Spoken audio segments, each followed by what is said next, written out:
आचार्य रामचंद्र शुक्ल जी ने हिंदी साहित्य के प्रथम काल को वीरगाथा काल का नाम दिया। इसी काल को हजारी प्रसाद द्विवेदी जी ने आदिकाल की संज्ञा दी। राहुल सांकृत्यायन जी ने सिद्ध सामंत काल कहा।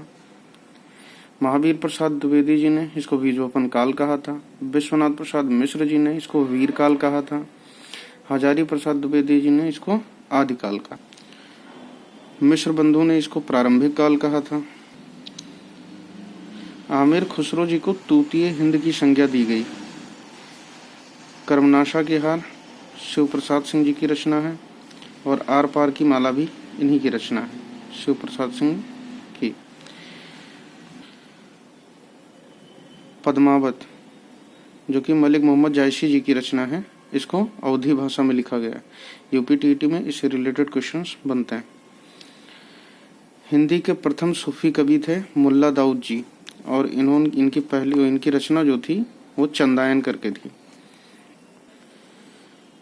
प्रभु जी तुम चंदन हम पानी, यह काव्य पंक्ति किसकी है? ये संत रैदास जी की है। हम लोग अक्सर कंफ्यूज हो जाते हैं संत रैदास और कबीरदास जी में। प्रभु जी तुम चंदन हम पानी, ये पंक्ति जो है संत रैदास जी की है। हरिवंश राय बच्चन जी की आत्मकथा को कितने भागों में प्रकाशित किया गया? इसको प्रकाशित किया गया है 4 भागों में। पहला भाग था जो कि 1969 में आया, वो था क्या भूलूं क्या याद करूं। दूसरा भाग इनका प्रकाशित हुआ 1970 में, नीड़ का निर्माण फिर। तीसरा भाग इनका प्रकाशित हुआ 1977 में, बसेरे से दूर।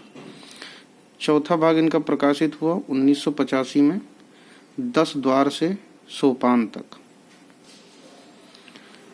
सूर्यकांत त्रिपाठी निराला जी की रचनाओं से बनने वाले प्रश्न। इनकी एक रचना है अड़िमा। अड़िमा के रचनाकार कौन है? सूर्यकांत त्रिपाठी निराला जी।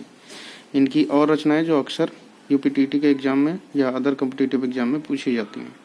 तुलसीदास। तुलसीदास जो है ये भी सूर्यकांत त्रिपाठी निराला जी की ही रचना है।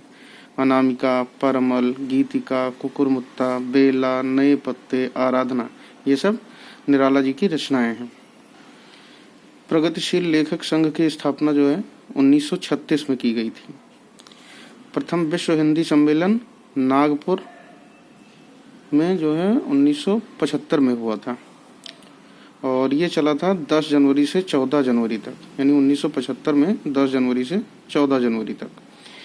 फिर वीरों का कैसा हो बसंत, ये किसकी रचना है? ये सुभद्रा कुमारी चौहान जी की रचना है, जिन्होंने बुंदेलों हरबोलों के मुख हमने सुनी कहानी थी रचना लिखी है।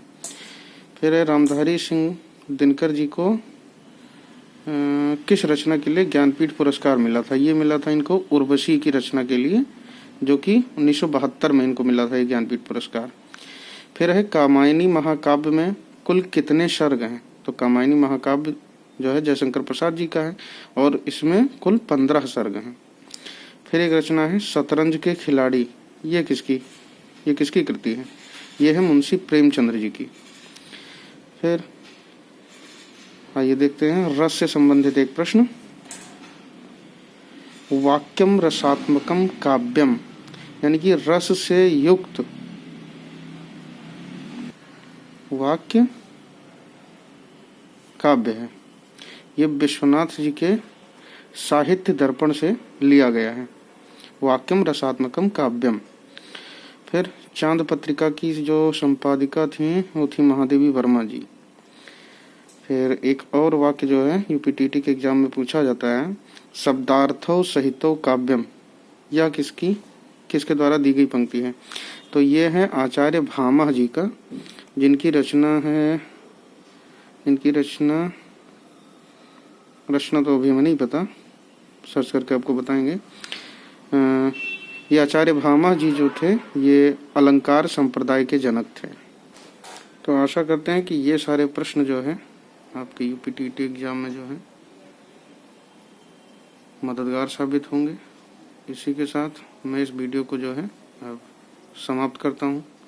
फिर नेक्स्ट टाइम आप लोगों के लिए नया वीडियो लेके आऊँगा जो आप लोगों के लिए काफ़ी ज़्यादा हेल्पफुल होंगे। अभी सब कोशिश चल रही है अपनी, देखते हैं क्या रिस्पांस मिलता है आप लोगों की तरफ से।